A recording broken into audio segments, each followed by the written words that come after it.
Welcome to Global Morning. The death toll from flooding. Most time our politicians just bring in policies too, for sure.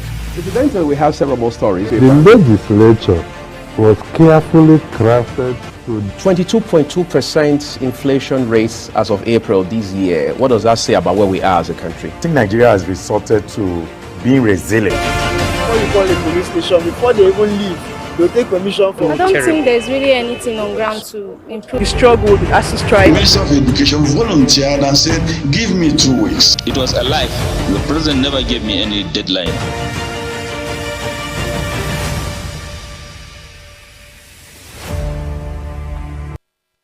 Welcome to Global Morning. The death toll from flooding. Most time our politicians just bring in policies too, for sure. Incidentally, we have several more stories. the legislature was carefully crafted to 22.2% inflation rates as of April this year. What does that say about where we are as a country? I think Nigeria has resorted to being resilient. Before you call a police station, before they even leave, they'll take permission from. I don't think there's really anything on ground to improve. We struggled, the ASU The strike. Minister of Education volunteered and said, give me 2 weeks. It was a lie. The president never gave me any deadline.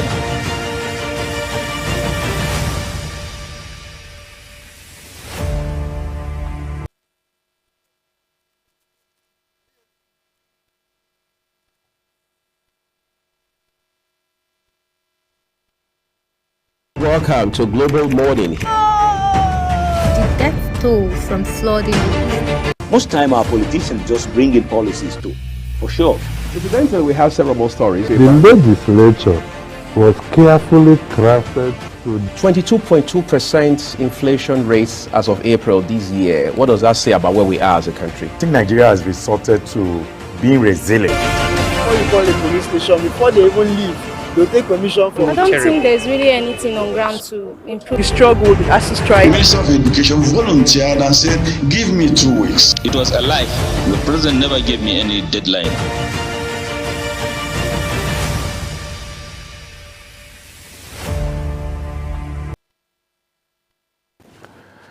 Hello, good morning and welcome to the morning show live from the nation's capital. My name is Edikan Michael and just this morning we have two persons on the set. Good morning, Ramsey. Yes, good morning, Michael. It's a beautiful day right here, and I'm so excited because we're here. And one thing is very formidable when you see these two guys on set for Global Morning. It means the morning is taking off in a very fantastic way. And it's so good that you are there. I think one very significant thing is the fact that we are able to see this morning. Each day comes with its own blessing. Then the blessing become multiple when you're connected to Global Morning on Global Television. But then I think Nigerians are getting used to the situation gradually. I don't know if I'm speaking your mind, but then no one gets used to suffering and forget about the good old days. Nigerians are still praying and trusting God for the better day. For the better day, because and it looks that it's fast approaching because all indications we should believe that the presidency, with over and over again, he has reiterated that his commitment is for the Nigerian people, and that for whatever reasons, his policies, his reforms is creating a whole lot of hardship on Nigerians. That, I mean, there is a light at the end of the tunnel, which we shouldn't take it for granted, because one thing about governance is that you must always communicate hope. You know, the more we go to government and communicating hope, you've left the more so that the agenda of this administration is renewed hope. So we keep preaching hope, and of course there is going to be light at the end of the tunnel. The better days are not far away from now, but then I think you need to play your part, I need to play my part, and that is always been positive. Okay, we know things are deteriorating, but then we need to be positive.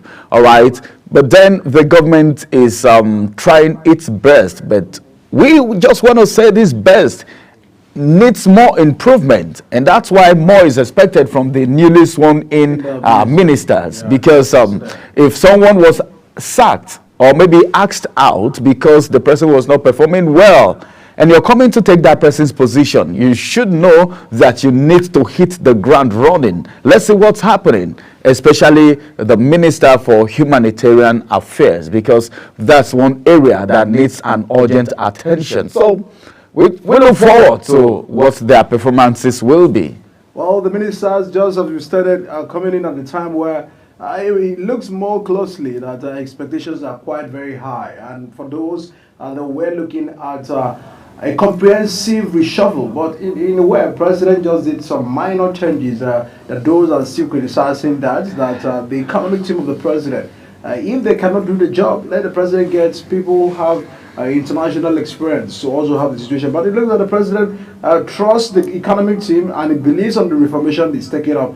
And that's the reason why the new ministers that are coming in are coming with a whole lot of Nigerians are having expectations to see what they may do contributing in getting things done. But would that in any way create an impact if all of these other ministries we've had in existence compared to those that have been asked to exit from office? Would they make an impact now that they're coming in to fill in those gaps? The eyes are watching, and of course we are still here to track some of these developments and also bring story. But away from the swearing-in ceremony yesterday, Ramsey, the president gave an order, presidential pardon, for the minors who were arrested during the protest. Yeah, I was looking at it this morning where his son Falana was saying, well, it's just beyond granting them the pardon or maybe releasing them, that they need to be compensated, because as it is, some of them needs to be treated, some of them needs urgent medical attention and a whole lot of that. But then I think on the whole, it is a welcome development from the president for taking that action. Nigerians cried out.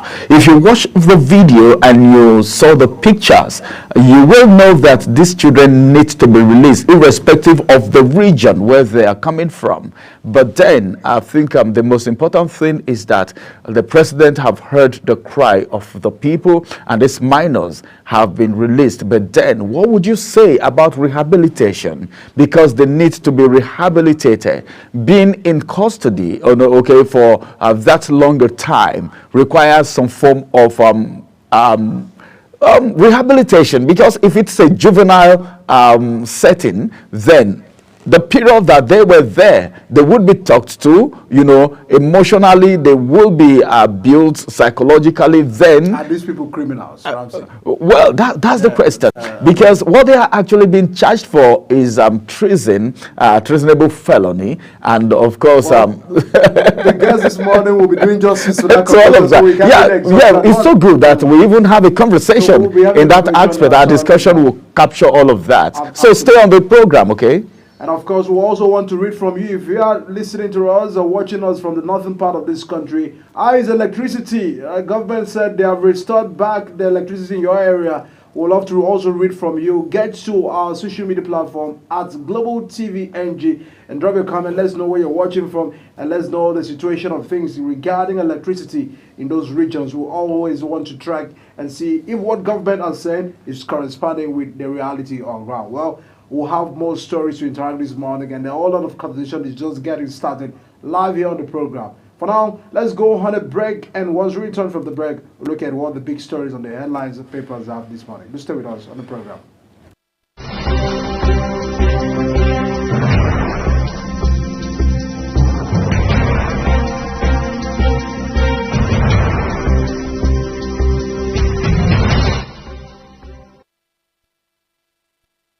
Global Morning is your ultimate destination for engaging political and economic matters. I am Uyi Agmofrebe. And don't forget to include social discussions. Tune in every weekdays from 7 a.m. to 10 a.m. I am Queen Agaba.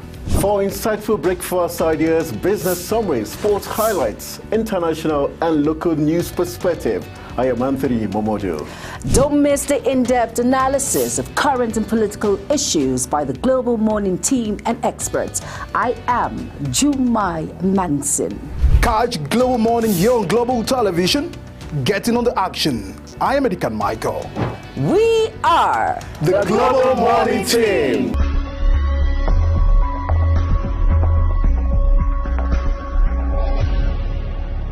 Business Point on Global Television. The business world can be dynamic and unpredictable, with headwinds and volatility sometimes becoming an obstacle for players in the business and economy landscape.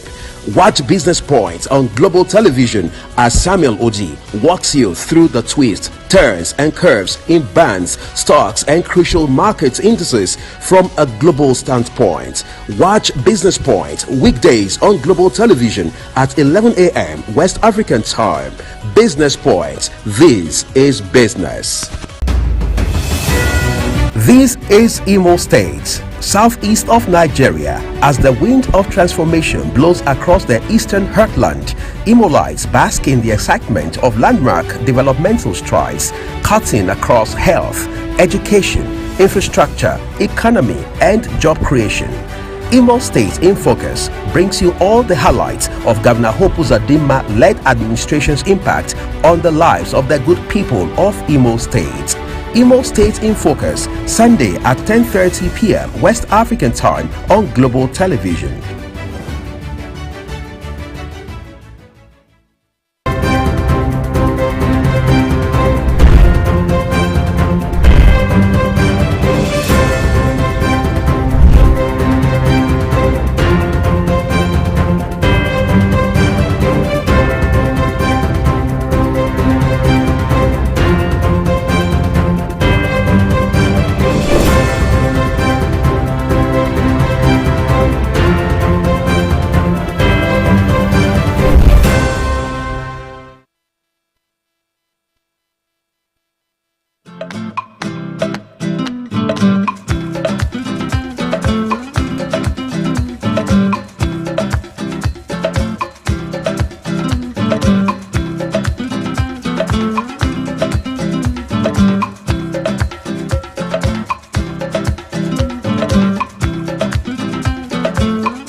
Global Morning is your ultimate destination for engaging political and economic matters. I am Uyi Agmofwebe. And don't forget to include social discussions. Tune in every weekdays from 7 a.m. to 10 a.m. I am Queen Agaba. For insightful...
So many thanks for staying with us on Global Morning today. It's that time when we take you through the headlines for today. What story is it that is making round on the papers this morning? Let's get started with the Nation's newspaper. On the Nation's newspaper this morning, above the header, EFCC arrest Okowa over alleged 1.3 trillion naira fraud. Then this one says varsity teachers taken out of public service payroll system. Details of that you can find on page 3 of the Nation's newspaper. And still on the Nation's newspaper this morning, Ondo Post 2 trillion naira turnover in first half of 2024. The details is on page 5. Oni Ologun begins move to reconcile Yoruba Obas. Details on page 6. Then directly below the nameplate. D-Day for most contentious U.S. election. The rider says that Trump, Harris in tight race. Then the second rider says that 77 million already voted. That's talking about the United States election. I was speaking with someone and I said, hey, come on. Don't be surprised that this election is taking this turn. From the campaign, you can see the handwriting on the wall. And elections in the United States, Michael, is not just like an ordinary election. It's something that almost the whole world is interested in. People are watching to see what will happen, to see how it's going to go. And this is because the U.S. have touches on so many nations of the world. But as it is right now, 77 million already voted. But whatever happens, I think the final decision is going to be coming from the Electoral College at the end of the day. Kamala Harris have a lot of supporters. Donald Trump has a lot of supporters, a lot of backings, so many things. I think any moment from now, in less than 24 hours, the election is going to get started in full. Let's just keep our fingers crossed and see what will happen after that election. Then now to the big story of the nation's newspaper. And what is the big story all about? The big story is saying economy gradually coming out of challenges, says President Tinubu. And this one caught my fancy, as a matter of fact. Economy gradually coming out of challenges, says Tinubu. I will just take the riders, then we'll throw a little light on it. The first rider said debt servicing down to 65% of revenue. The second rider says be focused. President tells new ministers. We talked about that already. Be focused. There was something making round from the speech of the president yesterday when he said the ministers should be ready because people will criticize them. And people will, some will even go as far as insulting. Other people will come to disagree. But then, if you know your onions and if you know what you're doing and the people begin to see result, everything is going to fall in place. So I think it was a note of caution, and that's what happened in this part of the world when people are in office. And it's not the fault of the people. It is because a lot of eyes are on people in leadership, especially when you're being removed and someone else is coming in. The person coming in will have to belt up because no matter what happened, you should know that a lot will be expected out of you, from you, because the person that was sacked or axed out of office is as a result of non-performance. So everyone should be on their toes, especially the ministers. And I think it's a good one for the president to say the economy of the nation is gradually coming out of challenge. But then I think it takes someone who is an economist to actually understand this.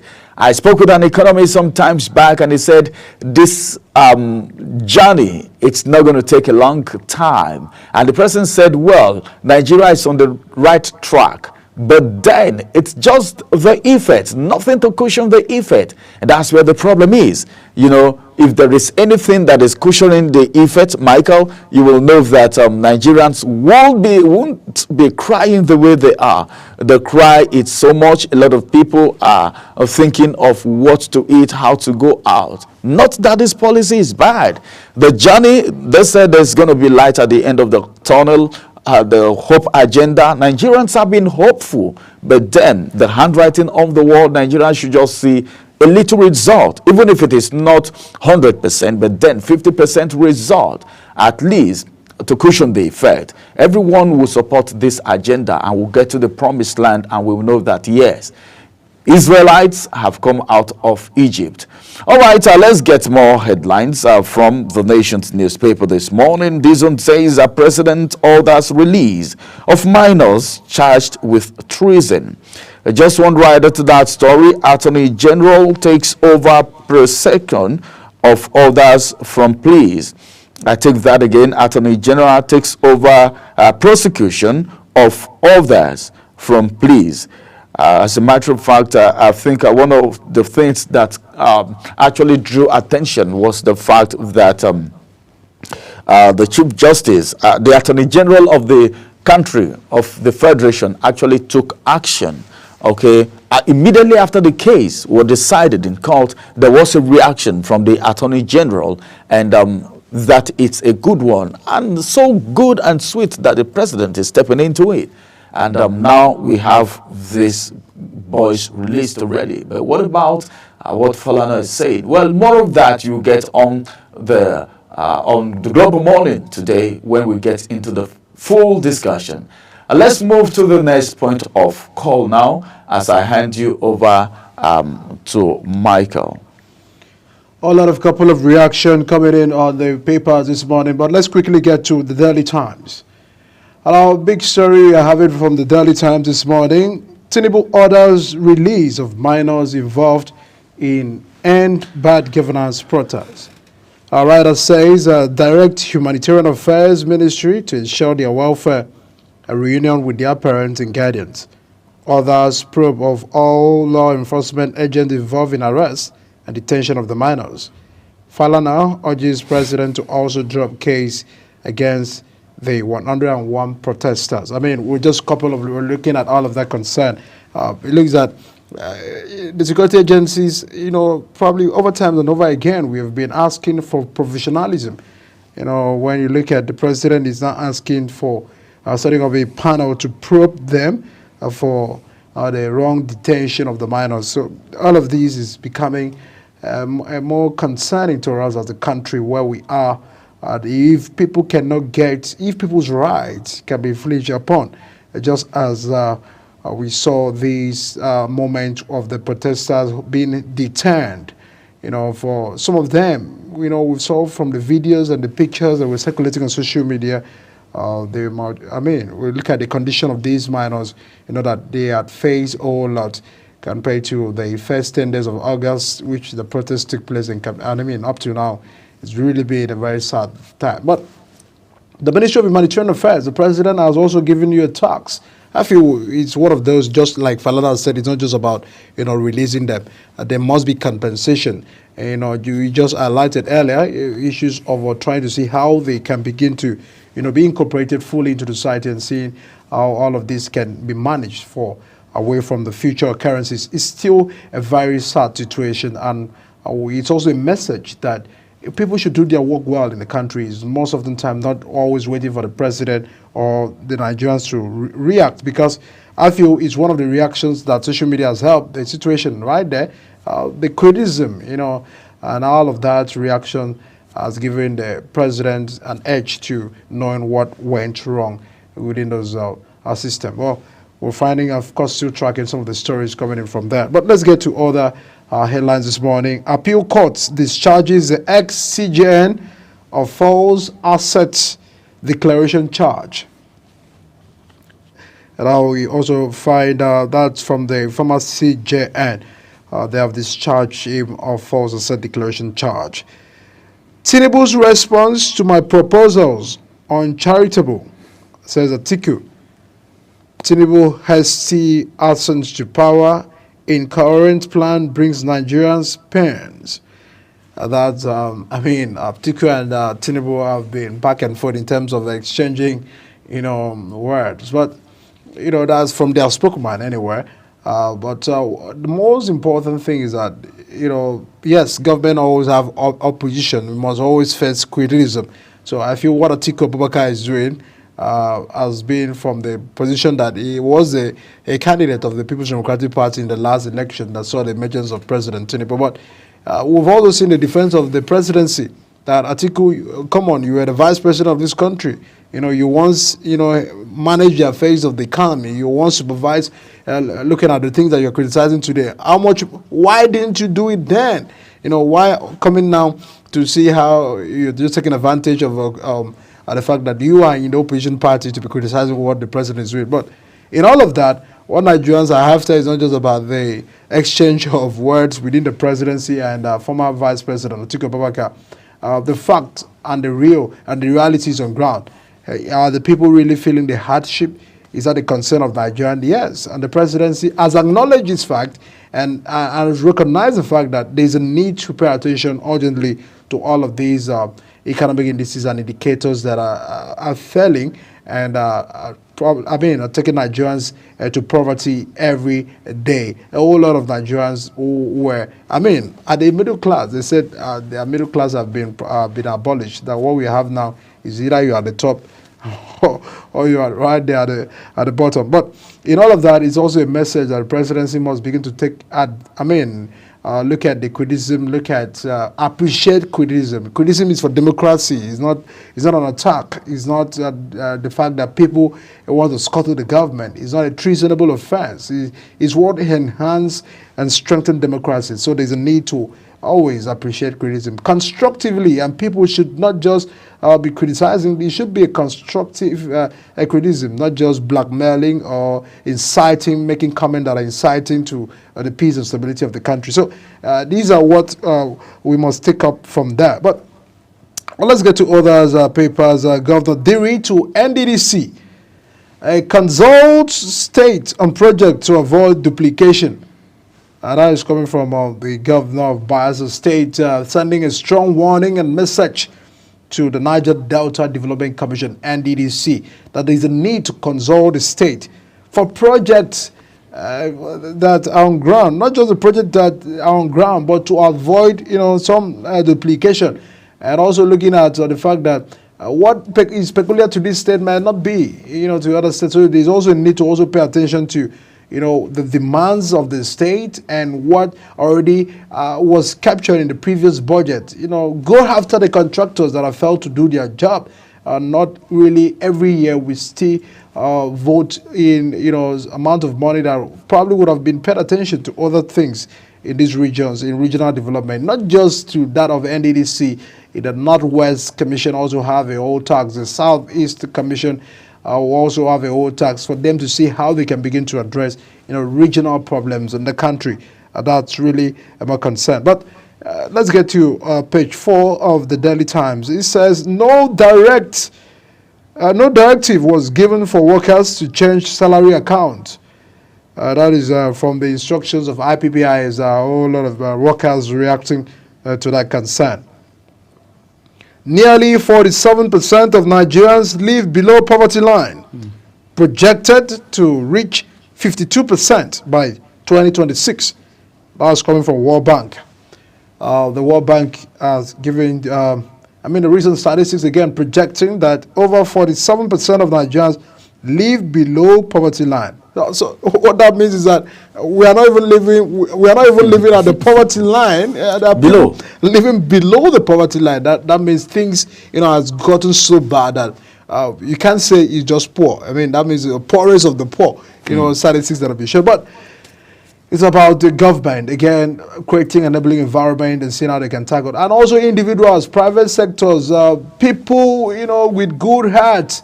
It's also time for everyone to put our hands on deck to see how we can drive out the situation in the country, because most of the times we are thinking of what the government should do. Yes, we understand that policies are taken by government, but if you are blessed, there's nothing wrong extending hands to other Nigerians, because things are really, really, really, really difficult. We can't in any way imagine how many people go home to sleep without food, how many people wakes up without having what to eat.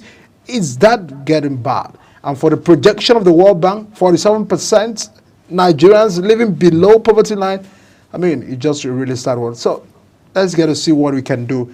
Nigeria will be great, and Nigeria will be great, great, great again. So, but before it gets greater, there's a need to also pay attention to people's life. And for government, policies that are taking that things will get better in the future, you are taking those policies to, correct, the abnormalities of government and the things of the economy. You are taking this policy for the people. Oh, that's what the people are saying, that this policy is for us. But it looks that it's not helping us now. There's a need to pay attention to these policies. It's getting more hardship and hunger and poverty in the land. It's also a need that government must also listen to the people, because government exists for the people and not for themselves. Well, that's a big headlines. You can actually get the papers so as you get more details of what is coming up on the Daily Times today, the 5th day of November. Over to you, Ramsey. Well, thank you very much, Michael, for those wonderful headlines. Well, something caught my attention when you were talking about President Tinubu and the presidency's reaction to what Atiku has said.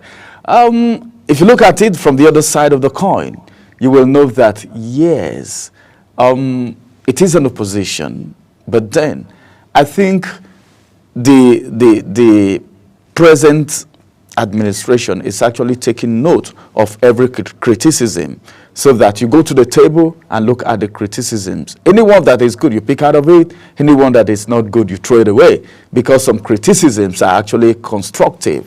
But then let's keep the constructive criticisms coming up. Let it be coming on.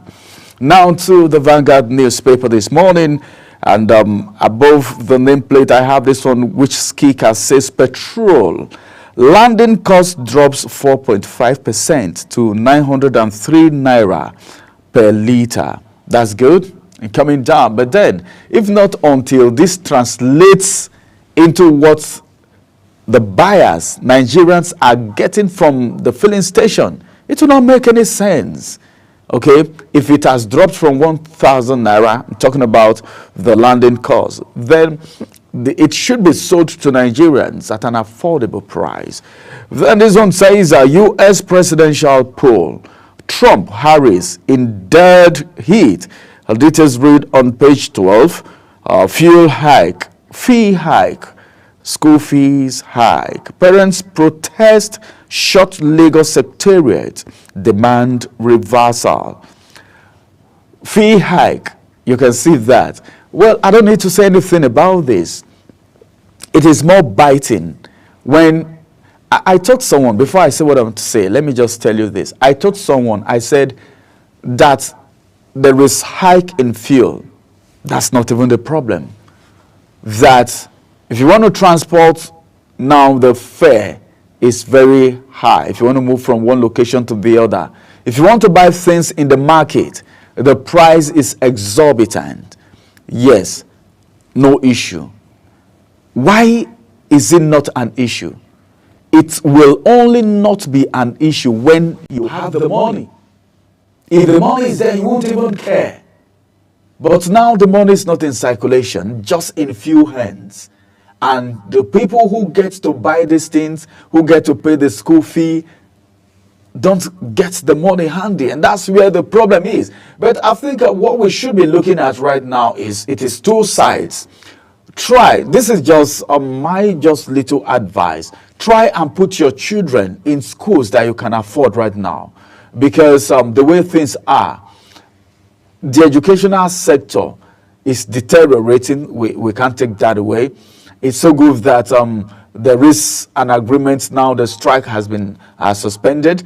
But then, for this protest, Lagos is protesting. In a short time, you may start hearing protests in other parts of the country because the hike in school fee, it's something else. Fee is high. And that's why there is this protest in Lagos State, by parents. Not just in Lagos State, in Abuja, in Kano, in Port Harcourt, the fee is high. Let's be considerate. We know the schools will have to do some run-ins, pay salaries, do overhead calls, and so many other things. But then we should be considerate. But the bottom line is this: cut your cloth according to your cloth. If you want to cut it according to your size, it may not be able to go around. So put your children in schools that you can afford. All right, still more coming. Tinubu to ministers. You will be criticized, abused, but be focused. This is key. You will be criticized, you will be abused, but the bottom line is you should be focused. You know where you are going. You know why you are there. Don't be distracted. I think this sounds a warning, not just to the people that just came into office, but then this should be to everyone who is in governance. Face your front, okay? Face your front. Avoid distractions and do the job. If you do the needful, if you do what Nigerians are looking for, what Nigerians are clamoring for, what Nigerians need, the basic things that Nigerians need, if they are done, no one will criticize or abuse you. So be focused, like the president have said. Now to the big story: end bad governance. Tinubu orders AGF to free minors facing trial. Some riders to that story. It says security agents found culpable in arrest will face disciplinary action. Wow, this one caught me. The security operatives, agents found culpable in arrest. If you are found culpable in arrest, will face disciplinary action, meaning if you are part of those that arrested these minors and took them into custody, if you're found guilty, all right, you face disciplinary action. This one says police arraign 3 minors, 16 others in Maiduguri, terminating treason charge against minors. Not enough. Falana. Then this one says protest in Abuja as Nigeria decry fuel crisis, inflation wars. I take that again. Protests in Abuja as Nigerians the cry, fuel crisis, inflation woes. It's everywhere. It's biting very hard. You don't need anyone to tell you what's going on. I think some persons cannot even come out of their rooms anymore. Some persons are falling ill. Some persons are having psychological issue. I heard that someone walked past her house not knowing that she's already home. You know, these are things that people are facing right now. This is psychological. The psyche of Nigerians is something else right now. What about the emotions? What about the hardship, the hunger in the land? Is something else at the moment. So protests everywhere.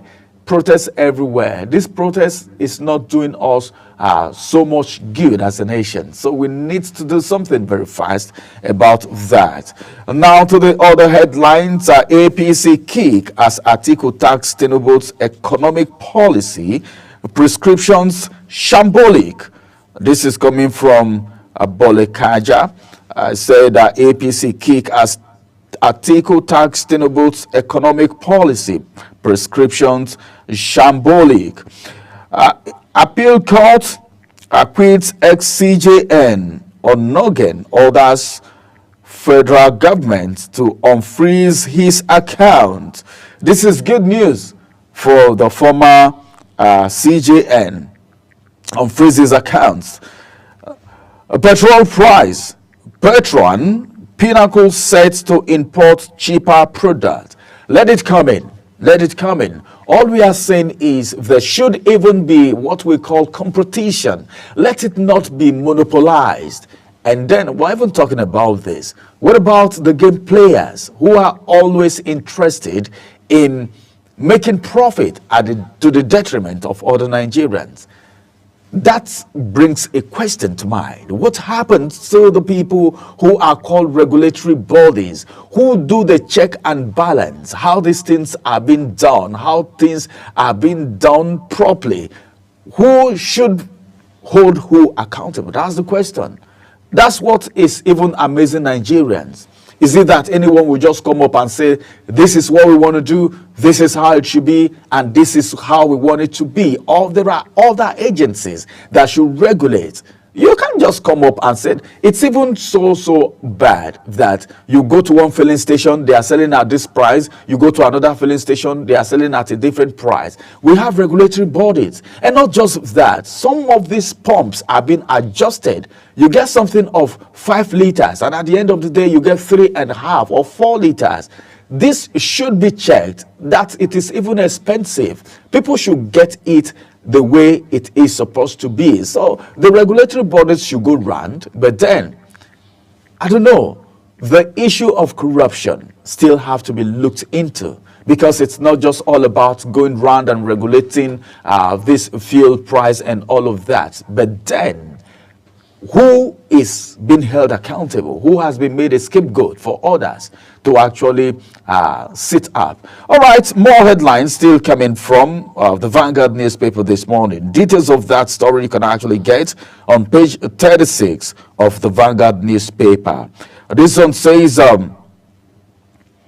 this is going to be the last from the world of sport. Paris 2024 Olympics. The federal government panel indicts AFN, orders 8 million naira compensation to Ofili. Details of that you can get on page 37. That's for all the sport lovers. And that's going to be the size of the headlines from the Vanguard newspaper this morning, as Michael brings us to the next point of call. Now let's get to other big stories coming up this morning. Next is the Daily Trust. On the Daily Trust front page paper, we have detention. Falana seeks compensation as Tinubu direct release of minors. And right after the story says, President orders investigation, prosecution of officers behind action. Arrest inhuman Bauchi governor. LGF to take over and discontinue case today. Allow stop castigating leaders. Allow God deal with them. That is coming from the Sultan. Wow, a strong message to Nigerians. Nigeria should stop castigating. Well, in the context of castigation, probably sometimes people misuse castigation to be, criticism to be castigation, because in a context where people say hardship is real, things are not working well. The president.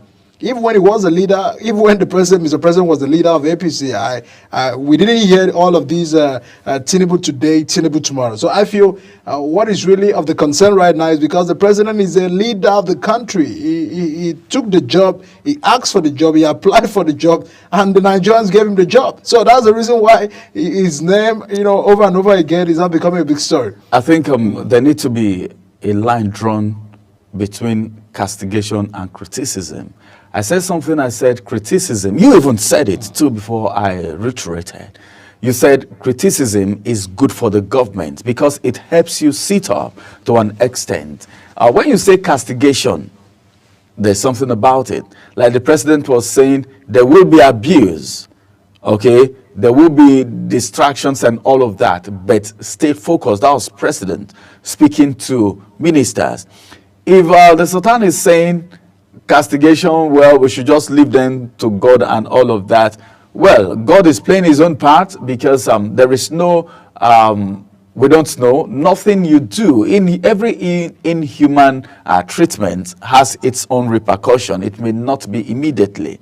But then if you want to talk about castigation, talking about the fact that things are not going on right, because someone is in governance and you say the person is being castigated, that's different. But maybe what he meant is different from just criticism and, of course, drawing attention to biting issues in the society. You can't stop that, no matter what you do. The people must have to speak. There is hunger in the land. It's obvious. The handwriting is on the wall everywhere. People are crying. People are hungry. People are resigning from their work. Businesses are shutting down. So the economy is falling like a mango tree.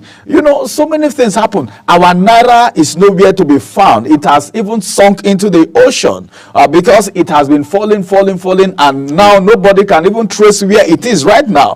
So these are things that are obvious. The Sultan is saying, allow God to deal with the leaders. That's the message. God is definitely going to deal with whoever that is guilty. It's not just about leaving it to God. What really should be a priority is the fact that when people say they are hungry, it means that they need quicker, intervention. They need quicker steps. Mike, can I tell you something? Not waiting for God. We don't know how the end time will be, but for now, what I just are after is about the fact that things are not working. It is obvious. But if you tell me now that you're hungry, and I say, be filled in Jesus' name, you won't be. In the name of Allah. That thing will not bring food. I need to put action to play. If I have something small, okay, I don't have much, but this is the small. At least it will give you a little strength to go even talk to someone else to get fed. So it's probably the message that man should not live by bread alone should be applied in this context.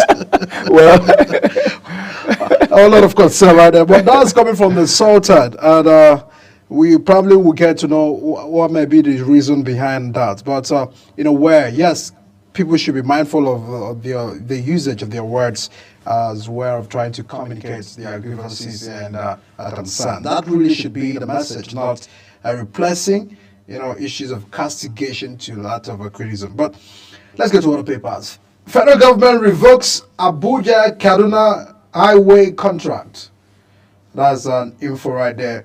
No going back on forex and subsidy reforms. That is coming from Finance Minister. We're not going back on the policy of floating naira. We're not going back on the policy of fuel subsidy. It looks that we're standing so strong on it is the way to go. And that's explanation given by the Finance Minister, Wale Edun. I know you always want to react to that, but let's get to other papers because we have a couple of time. Harris, Trump in neck and neck as Americans elect a new president today. And that's the story coming from the Daily Trust and reactions to the fact that Kamala Harris is I mean, she's reiterating that I'll continue from where Biden stops. I will continue to build upon that. And Donald Trump is saying, I mean, I will end inflation. I will stop invasion of criminals. I will come across the borders. I will strengthen the military. I will restore peace in the world. And I will rescue American people. So it looks that it's going to be a very tough race when you look at the fact that the competency of Donald Trump and that of Kamala Harris probably will be put to test at the end of the day. But American people know who they want. And they are, of course, just today, counting down, I mean, even days ago, the American have what they call early voting. The early voting is the fact that those in essential services can vote ahead of time. Like, you can talk of the press, you can talk of the observers, you can talk of people who probably have one or two things to do today on the election day. So what they do in this early voting is that they allow these people to vote ahead of time, ahead of the election day, and their vote definitely counts. We need that in Nigeria. We also look, because when you look at the statistics of people, that always in elections days in the country, like the press corps, the security agencies, the observers, and all of the observers. So we look at the statistics of people that sometimes are doing their job in protecting the country, so that they have been disfranchised, from voting. So we need that early voting policy in Nigeria, in Nigeria as well. But we give it that to America. They're always setting the standard for others to follow. That's true. But in all of those considerations, is election today, and the people of America are going out in their numbers to elect who will be in, number one office in their country right there. And not just that this election is peculiar to American people, also to the world. It's important to the world, and that's why it's drawing the attention of everyone in the society to look at what really happens. I mean, you are our foreign desk analyst. Give us an understanding about what may be the likely outcome of today. Well, today is so dicey because a lot of people have their peculiarities. Some persons are strongly behind Trump. And one of the Nigerian people, it looks like Nigerians are Nigerians are the diaspora. Nigerians are the diaspora. Even Nigerians at home are putting a whole lot of support to Trump. Home are putting a whole lot of support for Trump. But then Kamala Harris is coming from an angle, a female coming into that seat. The last time we had a female, you remember how it happened. She couldn't make it, even though she had a lot of vote. But from the Electoral College and everything that played out, she didn't get there. But now Kamala Harris is making a whole lot of wave, but saying she will continue from where Biden stopped. It's another thing because she actually was in the administration of Biden, but then Donald Trump have a lot of support too. So it's so dicey. You can't fully give it to any of them right now until after the final decision from the Electoral College. So Nigerians should do everything to keep their fingers crossed. But then let's just pray and see what will play out today.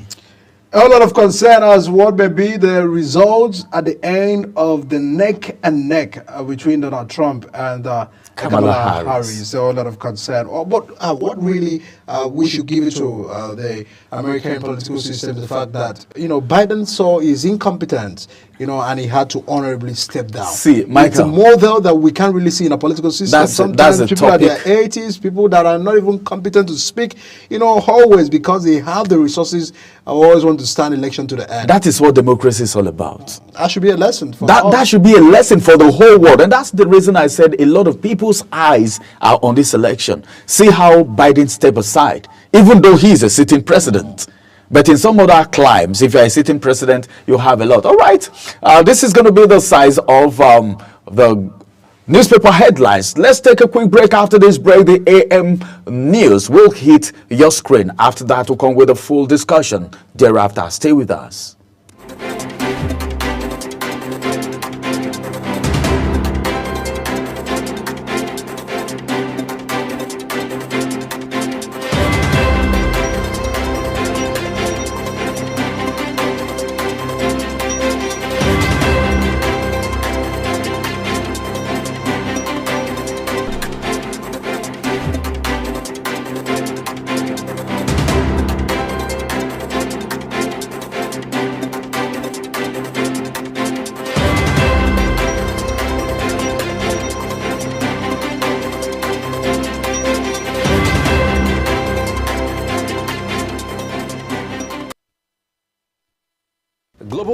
Television is your ultimate destination for engaging political and economic matters. I am Uyi Agmofwebe.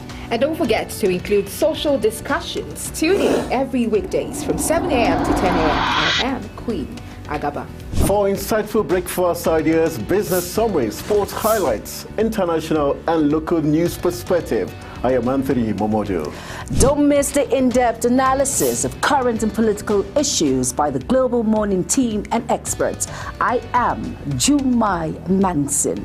Catch Global Morning here on Global Television. Getting on the action. I am Edikan Michael. We are the Global Morning team.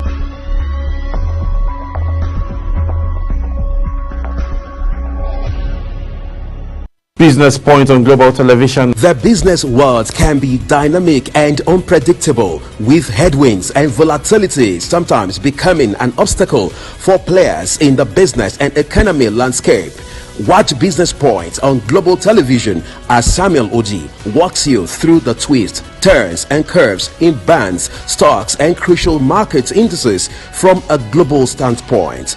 Watch Business Point weekdays on Global Television at 11 a.m. West African time. Business Point. This is business. This is Imo State, southeast of Nigeria. As the wind of transformation blows across the eastern heartland, Imolites bask in the excitement of landmark developmental strides, cutting across health, education, infrastructure, economy, and job creation. Imo State in Focus brings you all the highlights of Governor Hope Uzodinma-led administration's impact on the lives of the good people of Imo State. Imo State in Focus, Sunday at 10:30 p.m. West African time on Global Television.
Hello and welcome to AM News here on Global TV, coming to you live from the nation's capital, Abuja. I am Edikan Michael. A reminder that we are on the SC channel 365 and free to air at NICOMSAT. Now, following the outrage that trailed the arrests and arrangement of minors over the End Bad Governance protests held in several parts of the country in August, President Bola Tinubu has directed the immediate release of all the detainees. The Minister of Information and National Orientation, Mohammed Idris, disclosed this to State House correspondent on Monday after the President swore in 7 newly appointed ministers declared by the Senate. The minister said the President ordered the immediate release of the minors without prejudice to whatever legal processes that are ongoing. The President also directed the Ministry of Humanitarian Affairs and Poverty Reduction to immediately see to the welfare of those minors and also take part to ensure their smooth reunion with their parents or guardians wherever they are in the country. President Tinubu swore in the 7 newly appointed ministers recently confirmed by the Senate after screening in a ceremony held at the Council Chamber of Aso Rock Villa. Swearing in follows the dismissal of 5 previous ministers by President Tinubu about 2 weeks ago, after which he nominated these new officials to fill the vacancies and expand his cabinet.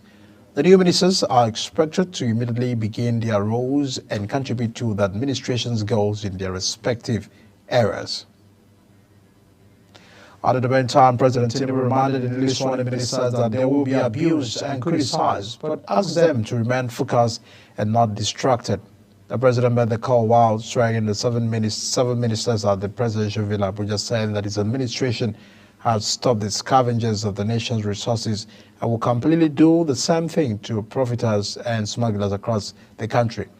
He said he's aware of the fact that the cost of living has gone up, noting that the present situation calls for a very serious commitment, adding that his administration will not run away from the challenges and responsibilities, just as he assured that he will face them headlong. The Office of Accountant General of the Federation has confirmed that the activation of the Integrated Personnel and Payroll Information System (IPPIS) for federal tertiary institutions. This follows the federal government decision to remove these institutions from the IPPIS platform.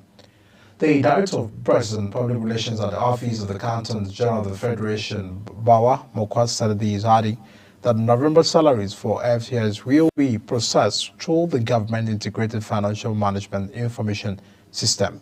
The institutions are required to prepare their payrolls in Excel format and submit them to IPPIS for verification and validation.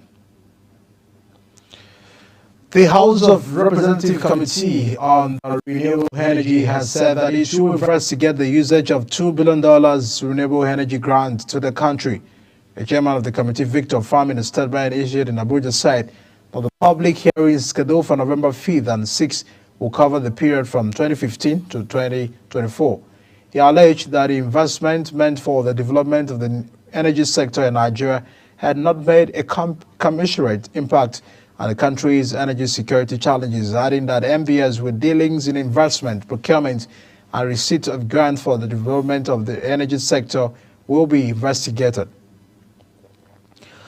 Also, in the bid to establish a safer, more profitable mining sector, has vowed to eliminate illegal mining activities that have been depriving the federal government of significant revenue and contributing to food and physical insecurity across the country. The chairman of the Senate Committee on Solid Minerals, Senator Samson Ekang, who laid the delegation to Niger State to investigate the recent collapse of a mining pit that claimed around 30 lives, emphasized that illegal and unlimited mining operations to realize the multi-billion-dollar potential of Nigeria's mineral sector. He however said that the Senate remains committed to creating legislative solutions to support the growth and safety of Nigeria's mining industry. The Niger State Governor, Muhammad Umaru Bago, in his response to the committee's visit, expressed the state's readiness to work with the National Assembly to enact laws that will reform the mining sector and benefiting all stakeholders. The Public Accounts Committee of the House of Representatives clarified, contrary to report, that it has not accused the Nigerian Upstream Petroleum Regulatory Commission of involvement in a 32 billion naira revenue leak scandal or failure to comply with the Treasury single account protocols. In a statement released by the chairman of the Public Accounts Committee, Bamidele Salam, made available to newsmen, indicated that the matters was addressed during a hearing on the Auditor's General report before the committee. In a statement, Bamidele noted that the committee's focus is on safeguarding the public interests, particularly in terms of revenue generation, and stressed that the committee had not made any allegations of financial misconduct against the NUPRC. The Federal High Court sitting in Abuja has issued a warrant of arrest against the Managing Director of Dana Hair, Theoremi Randish, over his refusal to appear in court for trial. The presiding judge, Obiora Agwatu, issued the warrant on Monday while ruling an application brought by the Attorney General of the Federation, Lateef Fahimi, against the defunct airline's MD. The GF had filed 6 counts against the Randish and 2 others in the charge marked the FHC ABJ CR101 2021, Dana Group PLC, and the Nana Steel Limited are joined as second and third defendants respectively. Ahead of the upcoming festive season, the federal government, through the Federal Road Maintenance Agency, has launched a major road repair initiative to improve the traffic flow across the federal highways nationwide. During the flight curve of the operation, they connect to your destination first 2 in Kano State. The managing director of FEMA, Engineer Chukwema Abazi, outlined the project's target. He says by the end of the exercise, FEMA aims to patch 18,850 square meters of road surface, rehabilitate over 12,000 failed sections, and complete 2,700 square meters of roads overlay and make 653 kilometers of road motorable. Abazi further explained that Operation Connect to Your Destination is destined to enhance journey times and alleviate the traffic congestion during the festive period. The Court of Appeal sitting in Abuja has discharged and acquitted the former Chief Justice of Nigeria, Justice Walter Onnoghen, of the charge that led to his removal from office in 2019. I recall that the former President Muhammadu Buhari had suspended Onnoghen from office as the CJN and sworn the new most senior juries of the Supreme Court, Justice Tanko Mohammed. Onnoghen's suspension came barely 8 hours after he announced his decision to inaugurate judges who will preside over election petition tribunals, and was later convicted by the Code of Conduct Tribunal on the 6-count corruption charge that was preferred against him by the federal government. At the meantime, 6 years after his conviction, the 3-man panel of the Court of Appeal led by Justice Mohammed Bello acquitted the ex-CJN following a settlement agreement that the federal government entered with him. And President Tinubu had, through the Attorney General of the Federation and the Minister of Justice, Lateef Fahimi, persuaded the appellate court to halt further hearing of 3 separate appeals, and the former CJN filed to challenge his removal, conviction, and the seizure of his assets. Now, as the November 16 gubernatorial election in Ondo State draws closer, members of the Ibira community in the state have endorsed Governor Lucky Ayettiwa as a preferred candidate. Governor Usman Ododo of Kogi State, who led the gathering of the Ibira indigents in Owo, spoke passionately on behalf of the community, drumming support for Governor Ayettiwa. Kikolo Makere completes report. It is a carnival-like atmosphere at our community as the campaign tour of Governor Lucky Orimisan Ayettiwa, candidate of All Progressive Congress, touched the campaign ground.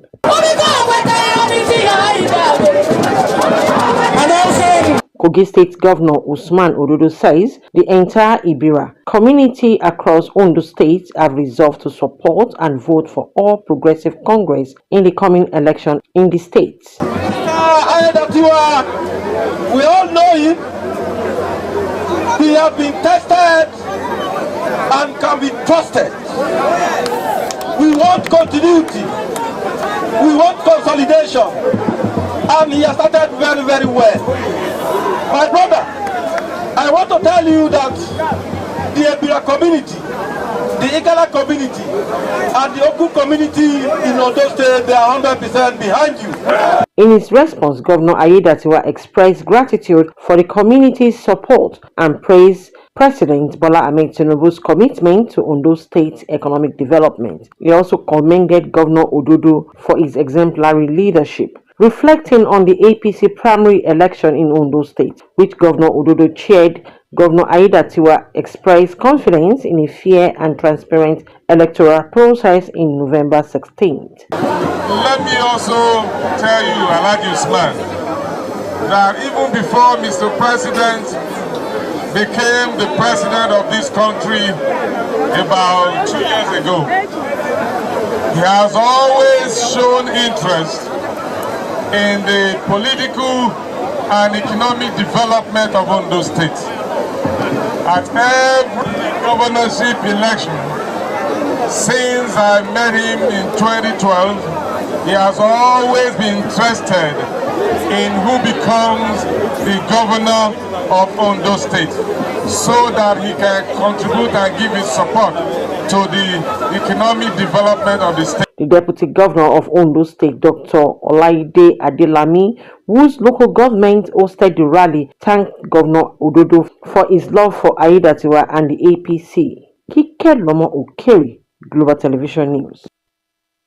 Around the 2024 SSC external timetable has been officially adjusted due to the upcoming Ondo governorship election scheduled for Saturday, November 16, 2024.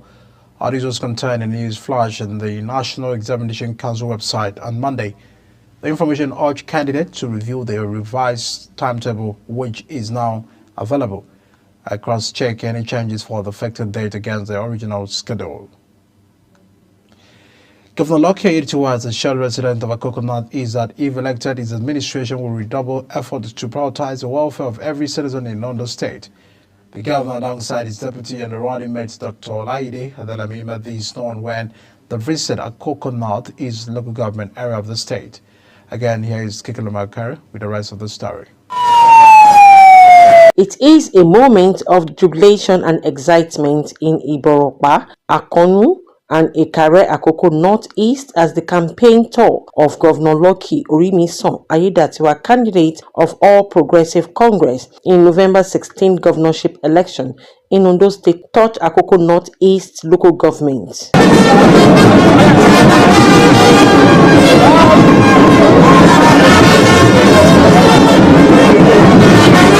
At Ikare Akoko, headquarters of the local government, Governor Aiyedatiwa received royal blessings from Olukare of Ikare, Oba Kadri Momo, and the Owa Ale of Ikare, Oba Adeleke Adedoyin. His Royal Highness Olukare of Ikare, Oba Kadri Momo, appeals to the governor to help in curbing the menace of kidnapping and insecurity in the region. In this terrain, I want to crave your indulgence to chronicle few of our challenges. We have said them before and we will not be tired of repeating them. Mr. Governor, this is not the first time you are coming to us. In the extreme buffer point there, making Kogi, we have the greatest challenge there is kidnapping. Insecurity, and mostly there are people coming from Abuja or from other axes from the east through Kogi. Usually they are kidnapped. The people look around, they are just by the military and police checking points. Kidnappers look around there to cause mayhem, and we'll be happy if you can look into that aspect. Governor Aiyedatiwa highlighted the overwhelming support from the communities as a testament to the positive impact his administration has made in Ondo State. Governor Aiyedatiwa expressed gratitude for the warm reception and royal blessings. The governor assures that the request made by the royal fathers will be granted and incorporated into the 2025 budget, stressing the government's responsibility to ensure equitable development across the state. Same language. It is a case of all of them, as if they have discussed, they have agreed with one mind that the election, the governorship election for November 16, 2024, the votes will be given to my party, APC. That is the voice of the traditional rulers, the voice of the chiefs, the voice of the women and all the youth. During the tour, Honorable Stephen Olamija, a former House of Representative member for Akoko North-East, Northwest Federal Constituency, Lekon Bada, former chairman Akoko North-East and candidate of the People's Democratic Party in the last House of Reps by election in the constituency, and another notable PDP leader, Momo Mufu, also known as Akmongon, defected to APC and were received into the party by the governor. Kike Lomo Okeri, Global Television News. Our National Orientation Agency has concluded plans to commence a nationwide bed registration social mobilization drive. The Director General Malam Larry, represented by the Director of Special Duties and State Operations David Okoye, said the agency is focused on registering children aged 0 to 5 years and providing them with a national identification number free of charge. He stressed that the partnership with the National Population Commission and the UNICEF is launching a nationwide bed registration and social mobilization drive aimed at ensuring every child in Nigeria has access to essential services like education, healthcare, and social protection.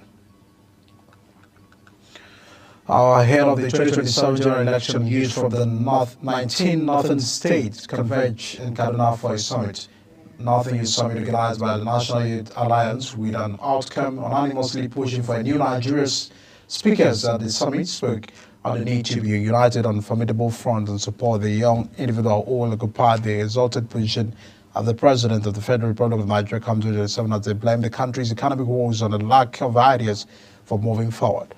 In an interview with the newsman, the AY President Ali Ubin lamented that Nigeria's present economic and political leadership is out of tune with citizenship, noting that alliance is a movement that aims to bring a new Nigeria that will work for all.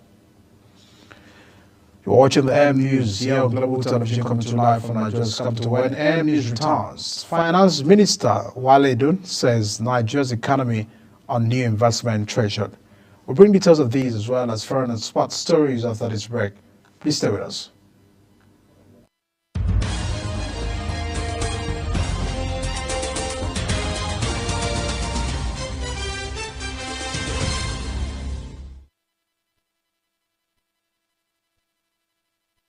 Many thanks for staying with us. Announced to business, the Dangote Group has, in response to the recent criticism from Petroleum Industry Association, defended the pricing and quality of the PMS supplied by its refinery. The group, in a statement by its Chief Branding and Communications Officer Anthony Jejinaik, addressed claims made by the Independent Petroleum Marketers Association of Nigeria and the Petroleum Retail Outlet Owners Association of Nigeria, which suggested that imported PMS could be sold at a cheaper rate than what Dangote offers. He argued that such claims are misleading and potentially involving the substandard product that could harm the consumers and vehicles alike, maintaining that its products are more competitively priced than imported alternatives. While highlighting its commitment to affordable pricing, he revealed that it set its PMS price lower than the Nigerian National Petroleum Corporation's post the regulation benchmark. He noted that Dangote supplies PMS at 960 naira per litre for ships and 990 naira for trucks, in comparison to NNPC's prices of 971 naira and 990 respectively. Minister of Finance and Coordinating Minister of the Economy, Mr. Wale Edun, has said that Nigeria's economy is now at a new dawn of the treasury to attract investment. The minister, speaking while welcoming the Minister of State for Finance, Dr. Darius Ozoga, who assumed office at the ministry in Abuja, said the two reforms, which are the removal of fuel subsidy and the market-determined foreign exchange rate, had opened the Nigerian economy to investors. According to the ministers, all will be well as the ministry moves forward together to help in the completion of the ongoing economic reforms, which are showing sustainability and the signs of success. And on to foreign scene, Democratic presidential candidate Vice President Kamala Harris has shared her vision for building an opportunity economy. Kamala, who spoke during the pre-tape interview on Univision's radio Spanish language program, laid out an economic proposal which included bolstering ownership and expanding access to business loans and providing greater tax, just as the American people will get to elect the president today. And an Iranian Revolutionary Guards general and pilots were killed in a helicopter crash during an anti-terror operation in the country's Ristv southeast. The state media reports say that the ultra-light aeroplane of the Islamic Revolution had an accident while conducting a combat operation in the border area. He said the crash happened in Surikan, a city in the Sistan province, and identified the date as General Hamid Mazadaroni, the commander of the Neiver Brigade of the Ghostan province, and Ahmed Jandi, a pilot of RGC ground force. Iran's foreign ministry spokesman Esmail Abangeli has criticized what he called the United States destabilizing the presence after the deployment of B-52 bombers in the region. Bange, speaking to a news conference in response to questions about the deployment in Iran, have always believed that the presence of America in the region is a destabilizing presence, adding that it will not deter its resolve to defend itself. The U.S. military announced that deployment of B-52 bombers to the Middle East as a warning to Iran, which has vowed to respond to Israeli strikes on its military side on October 26.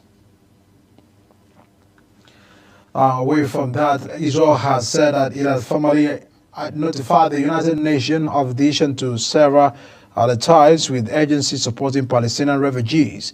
The United Nations Relief and Works Agency for Palestinian Refugees after lawmakers voted to ban the organization. The foreign ministry said in a statement that on the instruction of the foreign minister, Israel Katz, the Ministry of Foreign Affairs notified the United Nations of cancellation of the agreement between the State of Israel and Israel's parliament last month approved the proposal to shut down the UNRWA's operations in Israel's and occupied East Jerusalem, despite the condemnation from the international community. And out of sports, following the verdict delivered by the Confederation of African Football in response to the complaint lodged by the Nigeria Football Federation over the recent inhuman treatment meted out to the Super Eagles in Libya, members of the Nigerian community have reported mass arrests and fines in their country. Meanwhile, the Ministry of Foreign Affairs has reaffirmed the government's commitment to protecting its citizens in Libya. The ministry, in a statement signed by its spokesperson, H.A. Abu, confirmed that Nigerians in Libya herself are going about their daily activities without interference. A ministerial committee established by the former Sport Minister John Enoh has uncovered serious administrative failings that contributed to Team Nigeria's poor showing at the Paris 2024 Olympics. The committee, led by Dr. Momi Aleo, recommended a $5,000 compensation for Nigerian sprint star or favor of Philly. According to the committee findings, the fee should be paid by the AFN as a consequence for his negligence. Reports say the committee had submitted a report with the recommendation likely being one of the first tasks for the Sherwood College National Sports Commission to address. Ophelia, who qualified for the 100 meters event of Paris 2024, was denied the chance to race in the event at the game because our name was omitted from Nigeria's official entry list. And as a package on News, you can always watch and catch up other news on social media platform at Global TV NG.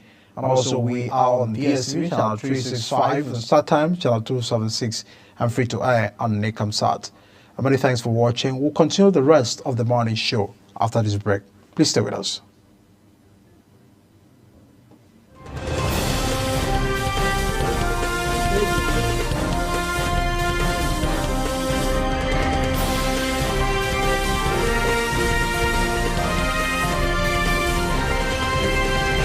Check if the guest is there.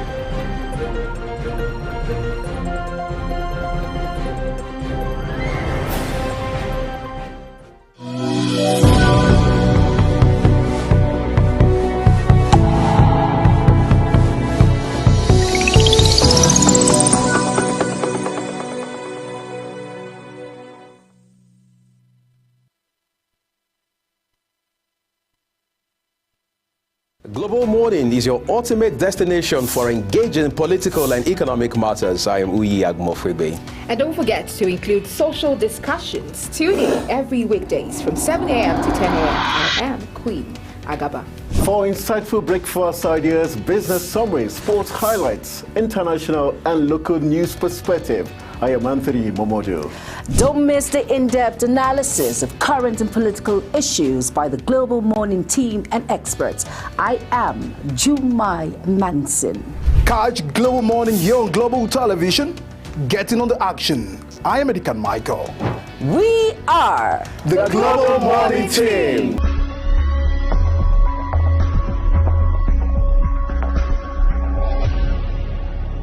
Business Point on Global Television. The business world can be dynamic and unpredictable, with headwinds and volatility sometimes becoming an obstacle for players in the business and economy landscape. Watch Business Point on Global Television as Samuel Oji walks you through the twists, turns and curves in bands, stocks and crucial market indices from a global standpoint. Watch Business Point weekdays on Global Television at 11 a.m. West African time. Business Point. This is business. This is Imo State, southeast of Nigeria. As the wind of transformation blows across the eastern heartland, Imolites bask in the excitement of landmark developmental strides, cutting across health, education, infrastructure, economy, and job creation. Imo State in Focus brings you all the highlights of Governor Hope Uzodinma-led administration's impact on the lives of the good people of Imo State. Imo State in Focus, Sunday at 10:30 p.m. West African time on Global Television.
Global Morning is your ultimate destination for engaging political and economic matters. I am Uyi Agmofwebe. And don't forget to include social discussions. Tune in every weekdays from 7 a.m. to 10 a.m. I am Queen Agaba.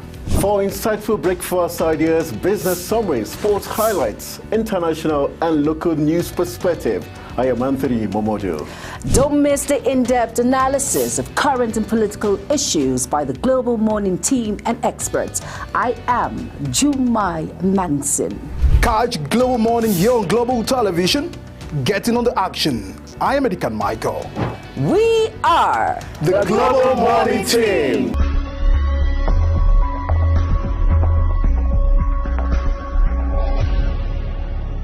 Business Point on Global Television. The business world can be dynamic and unpredictable, with headwinds and volatility sometimes becoming an obstacle for players in the business and economy landscape. Watch Business Point on Global Television as Samuel Oji walks you through the twists, turns and curves in bands, stocks and crucial market indices from a global standpoint. Watch Business Point weekdays on Global Television at 11 a.m. West African time. Business Point. This is business. This is Imo State, southeast of Nigeria. As the wind of transformation blows across the eastern heartland, Imolites bask in the excitement of landmark developmental strides, cutting across health, education, infrastructure, economy, and job creation. Imo State in Focus brings you all the highlights of Governor Hope Uzodinma-led administration's impact on the lives of the good people of Imo State. Imo State in Focus, Sunday at 10:30 p.m. West African time on Global Television.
How many thanks for sister with us here on the morning show. Now let's turn our attention to look at what many have called the presidential pardon. It has asked that all of the interpretation litigations in the court against the minors that were arrested during the NBAC governors' protests be released. That is the order from the president. But there are other silent issues, a concern, questions that are still very on the line. And this morning, Victor Thompson, the public commentator, is joining us virtually to give us an understanding about these move by the president and also paying attention to the very silent issues that must be considered.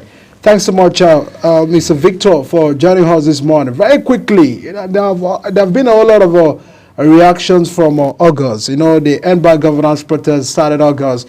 It looks that it is not over just until we saw that there were some persons that were detained, and even the ones that have been released, some people are saying these are not just the number that were arrested, and now the president have asked that they should release them. What major lessons do we get from that? One, and was it an intimidation on the part of the government against protesters? On the other end, does it look that government was sending a message to those probably that sponsored these minors, because there are those that are having a concern that the minors do not understand Russian flag. They don't even know where Russia is in the map of the world, so they can't do all of those actions that they carried out all alone. What is your concern? Well, when I saw a lot of people hoisting and holding the Russian flag during that protest. It really brought a lot of concerns to me because why would such a thing happen at this particular critical time in our nation and also in the nation of Russia? So it was a clear sign that there was a lot of cynical undertone to what was happening at that time. And it was also a clear sign that whatever was happening at that time was clearly sponsored politically. So I don't think what the government did by arresting those people was out of place, because such a thing cannot happen in Russia. Such a thing cannot happen in the United. It cannot happen anywhere in the world where people are sponsored to protest and are holding the flag of another country. In fact, that alone is enough to start a friction between the two nations, because it's very suspicious. So what the government did was not out of place. And President Bola Ahmed Tinubu granting them pardon is also not out of place. It shows that he's on ground, he's concerned about what is happening in his country. Yeah, I mean, you can recall that just a few years ago, we had a leadership that was not at all concerned by anything. You know, you can shout all you want, you can protest all you want, and nobody will answer you. So the president, stepping into the situation shows that he's in charge and is actually on ground. He knows what is going on.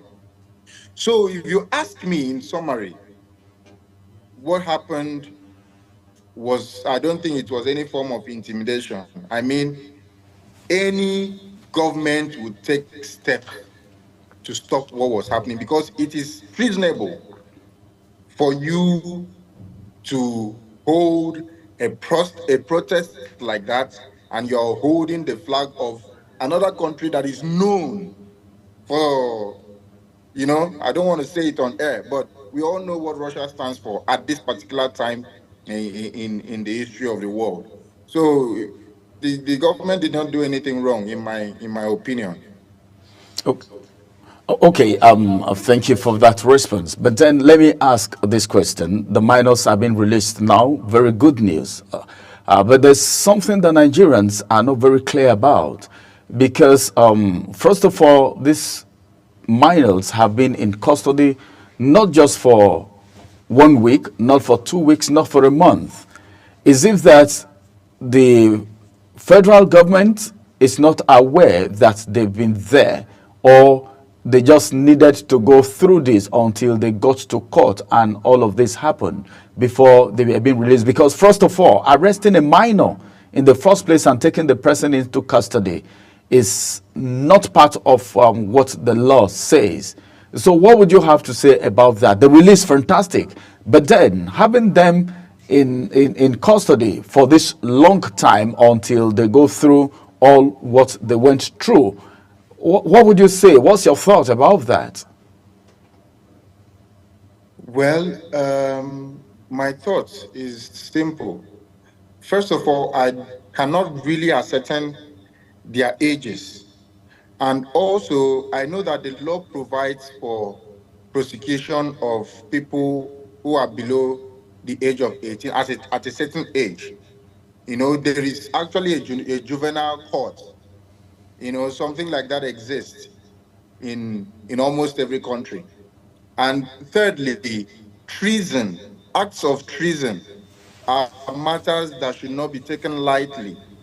You know, and I am sure that all that time was taken for a proper investigation to be conducted, because, I mean, how would you feel as a president of a country to realize that another country, such as the one we are talking about, has infiltrated your polity? It would be a very major slap on a country that is called the giant of Africa. So it called for a very intensive and comprehensive investigation So before a pardon like that could be announced. So I know we are talking about minors per se, but we should also understand the implications of what was happening. And we know that we all love this country, but it is going to affect all of us if such a thing as we were suspecting actually happened. Let's get to it has been a concern because the protests that took place in Abuja, took place in Lagos, took place in some part of the south, was taken to another level in the north. It looks at all of these looting, flag carrying and all of those concern. It looks that it was coming from that region. But let's pay attention to that. On the other hand, the Southerners are blaming that, the North, that wasn't the protest we bargained for. Yes, we had gone to the street to protest for hunger, for bad governance, but it looks that it was hijacked over there in that region. Is it the issue of education? Because those that are also blaming that due to the statistics of educational exposure of young people in the northern part of the country, they have also blamed that governors of the north are not doing their best. They have also blamed that societal problems that are confronting that part of the part of the country.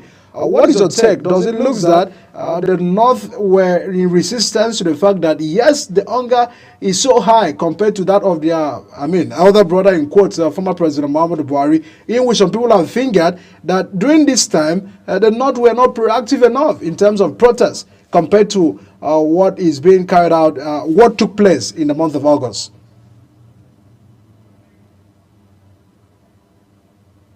Sorry, Edikan, can you please do me a favor to summarize what you just said, because I had a lot of interruptions with the network, so all right. It was just all cut and join. All right, very, very clear. I said the protests took place both in the south, in Lagos. You can even come to Abuja here, the north central and all of those regions, but it was taken to another level at the other part of the country. That's the northern part of the country. The issues of cases of looting, the lifting of flags and all of that. That those that are trying to push blame to the fact that the young people in the north are not going to school. They ought to be in the classroom, but they were out there that have been exposed to the street. There are all those that are also blaming the governors of this region, that the governors are not doing their best. There are all those that are also blaming that it looks that some leaders who are trying to also pass the agenda in 2027 are also finding grounds, to make some their stand known in a way of distracting the government of the day. What is your concern about that? Well, first of all, I am totally against any form of tribal sentiments regarding what is happening. Hunger does not know any tribe. Frustration does not know language. So we in the South cannot be blaming those in the North. Every state in Nigeria has governors who are charged with responsibilities, who have been endowed with powers to change the fortune of their people. So what I feel happened there was that there are some elements who are trying to register their displeasure. Because if you're really up to date with what has been happening in Nigerian politics, you realize that there are certain people who probably their expectations have not been met, based on their personal interest, and they've probably decided to destabilize the government. I think it is very, very wrong. It is very wrong for people to, to go to such extent. The president and commander-in-chief of the Federal Republic of Nigeria, President Bola Ahmed Tinubu, I know they are probably doing their best, even though their best does not seem to be good enough for Nigerians. Mm-hmm. But what happened there was, it's clearly something that was sponsored.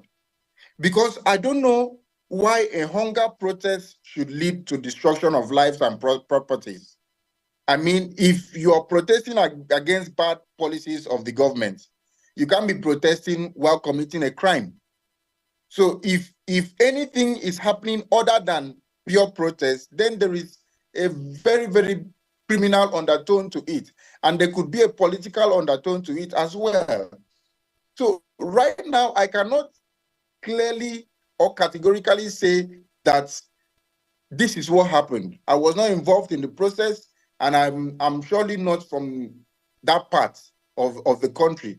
But from my own opinion, this is what I think. This is my opinion. I think what happened was clearly sponsored by people who want to destabilize this government against 2027 election. You see, we come from a part of the world where people do not know that there is a time for everything. There is a time for politics and elections, and there is a time for governance. So our ability to separate and distinguish what time we are in is a superpower that we should really, really try to get in this part of the country. Because what happened in the North was totally unnecessary, very, very unnecessary. And people should start holding the governors accountable. I mean, the president has some powers, but his responsibilities are limited. Where the president stops is where the governors should start. So people should start holding their governors accountable. The president removed fuel subsidy, and whatever was realized was shared among state governors. Nobody is asking the governors questions on what they are doing with increased allocations. Nobody is asking the governors on what they are doing with security votes. Every governor has security votes. So if there is insecurity in any part of the country, as much as you're blaming the president, you should ask your governors questions. So I don't see why such things should be taking place. I mean, we are in 2024, and we claim to be the giant of Africa. We should be leading by example. So it is time we start asking the right questions and start doing things the right way in this country. So what I think is that there was a political undertone to it. I will not say it categorically, don't quote me anywhere. That is my personal opinion. There was a political undertone to it, and I'm sure there were some sponsors, but I would like them to redirect their questions to their governors, to their senators, to their House of Representatives chairmen, to their local government chairmen, who have now been given financial autonomy. Thank you.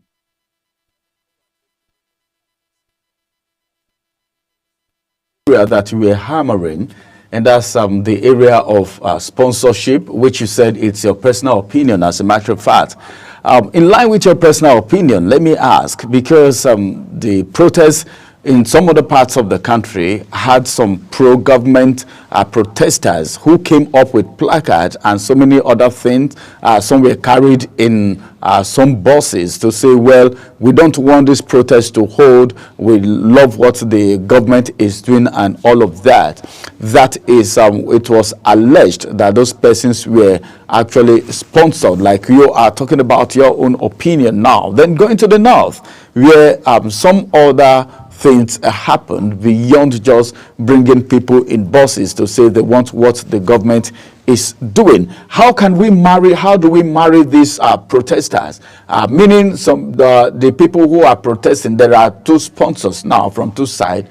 People are being sponsored for this. Then these other ones are being sponsored from the other side. Pro-government and people who are actually saying there is a bad governance, and looking at the middle of whether these ones are sponsored and these ones are sponsored against themselves. At the middle, you have what is happening to the Nigerians right now, as in terms of hardship, which is boldly written on the wall that we can't take away, even though we're not blaming anyone for that, but that's the reality on ground. How would you marry these three now? The protesters from the other side, which are the pro-government, then the protesters for bad governance, and of course that there is hardship in the land. Well, I think both teams were sponsored. Both teams of protesters, they were all sponsored.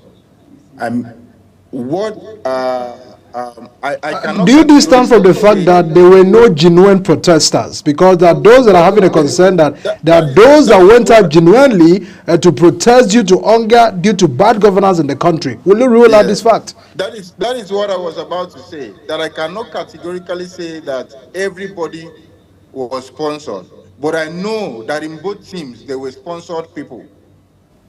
You know, there were genuine protesters that came out because the hunger is real. Let's face the fact.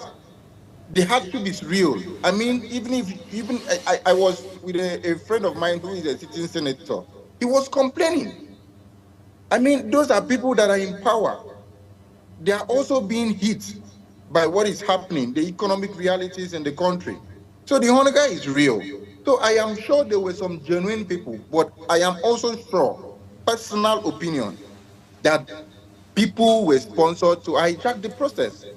And on the part of the people who came to protest in support of the government, I find that a bit nonsensical to do that, because you cannot deny the realities on ground. But at the same time, could this be that they were taking steps against what they suspected to be a sponsored action against the government? I don't know. But it is quite nonsensical that people would actually come out to protest and say that, oh, the government is doing well, the government is doing... Yes, the government has done well in some aspects, but there are certainly other aspects the government can work on. So we cannot come out to say, I think what whoever was the sponsor should have done was to enlist the help of law enforcement officers to rather stop what looked like an hijack of the protest. Instead of bringing out people in buses to say, oh, government is doing well, we are not hungry. It's not this. I mean, I keep saying we cannot claim to be giants of Africa when we keep behaving this way. It's uncalled for. It's nonsensical. I just don't want to use certain words. We are on air, but. All right. That's the situation we are finding ourselves, as a country. But just before I let you go, the minister, the president has ordered that the Minister of Humanitarian Affairs, critically look at the welfareism of these minors. But not just that. Let's pay attention to the fact that ministry, was in the news for a wrong reason. Now that we have a new minister, understanding the load and expectation due to the hardship that all of us have recognized that it's really written boldly in the country. It sure sent a signal that the ministry, a whole lot of expectation of Nigerians on that ministry. Would you say that this expectation shouldn't be dashed out? I mean, looking at the fate of Nigerians, because we've seen where government said we'll hit the ground running from day one, but gradually, Nigerians are losing faith in the fact that things will work positively. What would you say about the Ministry of Humanitarian Affairs? Well, we are all witnesses to what is happening in this country, and we should all agree that ministry is very important to the welfare of Nigerians at this critical point in our country. But it is not just about appointing a minister. Have we set up a system that will give proper oversight to these ministries? Have we set up a system that will monitor the operations of this ministry? I mean, it's one thing to set up a ministry like that. It's one thing to appoint a minister. It's one thing to fund such a ministry, but it's another thing to monitor the progress and the activity, the operations of that ministry. We are in this same country when we witness how humanitarian aid, palliative from the government were hijacked, not necessarily by the federal government, but by the people in the grassroots, by some leaders in the grassroots. So I don't think the most important thing is to appoint a minister. Anybody can appoint a minister. If the president wants to sack one minister and appoint another one today, he can do it. He can do that. So it is one of the easiest things to do. But what is more important is to ensure that the responsibilities of this ministry are carried out to the latter, and the effects of these effects of the responsibilities of these ministries are felt at the grassroots. So that is where the hard work comes in. President can choose to fund the ministry with 1 trillion naira for all I care, but how are we sure that the funding will go to the people that are meant to go for? So I believe that ministry is very important to Nigerians now, and what we expect of that ministry is also very important to Nigeria. But how? The question is how? How are we going to ensure that these things get to the people they are meant to go to? That is the question the president and his cabinet and the EFCC, the police, the DSS have to answer. Thank you. All right, development must get to the people, the impact, the essence of ministry, the essence of government, not just the Ministry of Humanitarian Affairs. Should always get to the people. Thanks so much, Victor Thompson, for spending some of your morning early hours with us on the program. We really appreciate it. Thank you so much. Thank you. Hello, Ramsey, just as we highlighted the importance of governance, the fact that even when we are trying to push blame away from government, yes, but that's the essence of why government existed. Government existed for the people. Government existed to make lives better for the people. If people can resort to self-help, that means there wouldn't have been no need for government. Especially in a society where the practice is democracy, government of the people, for the people, and by the people. The separation that is happening in some parts of the world, like Nigeria, where people feel people in leadership are separated from the people who are being led. In that case, it's no longer government of the people, for the people. So what Nigerians are even asking for are the basic things. They're not asking too much. They're not asking for too much, and the handwriting is bold on the wall. So I think what this administration should do is go back to the drawing board. We just heard that some people from the northern parts of the country are so angry with the administration, not just to the north, okay, just that the protest in the north was taken too far. Like you said, something very vital. Some of these people may not even know what they were doing. They don't know the implication because they are not even read. We have a lot of out-of-school children who don't even know the difference from their left to their right. So someone can just buy them kose and give them rags and say, make una enter street. They get on the street and do what they are being instructed to do. So these are some of the things that should be looked at. As just like Thompson said, if you don't get to the genesis, okay, the foundation and the root of this, we'll have a repeat of these things again, and it doesn't speak well of our country. So it is not just the outcome, but then where it started from. Were they really sponsored? Who are the sponsors from both sides? Because you can't be tackling the sponsors from this side and don't do anything about the sponsors from the other side, even though it is just being alleged. We don't know if they were sponsors for real, but it is being alleged. So in every rumor there's an atom of truth. This should give our intelligence sector the key to know what to do and how to do it. Well, away from that, we will now be turning our attention to it is 11 days for Ondo State off-cycle election. Ramsey, there are a lot of concern. INEC are saying, INEC are expressing this time the optimism that elections will be better and greater in Ondo State. We've had these promises sometime. They are saying the statement coming from the chairman of INEC is that the election that we are going to see in Ondo will be better than of Edo State. We are praying that at the end of Ondo elections, we will not also have Ondo to be a lesson to other future elections in the country. But we'll be having that interaction and conversation on the program this morning. A whole lot of concern about 11 days for Ondo people to elect who continues as the governor of that state. It's critical for state development, and that's the essence. We will be having the convention and tracking to know the statement of INEC. Election concern, not just that to that of Ondo. The need that at where we are in our democracy, there's a need to continue to have a good and transparent election. From the logistics challenges that we have been having, from the management of the result challenges we are having. Nigerians want to see that it improves, because what we allocate for electoral process in this country, I mean, you shouldn't be expecting that kind of result. Even when a private sector, even if a private individual hires someone to do the job, we can't have, a result to, compared to how much government have been voting into that sector. It's a concern, and that's the reason we'll be having that conversation after this short break on the program this morning. Stay with us. We'll be right back.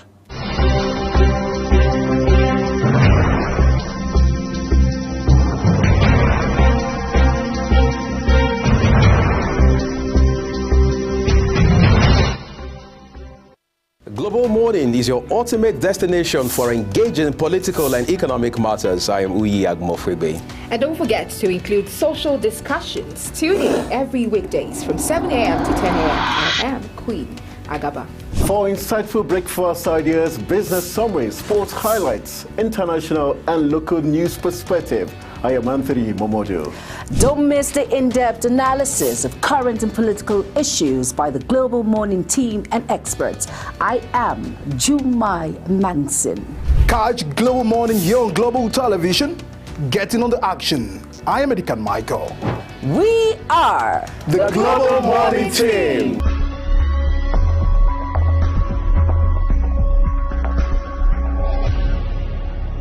Business Point on Global Television. The business world can be dynamic and unpredictable, with headwinds and volatility sometimes becoming an obstacle for players in the business and economy landscape.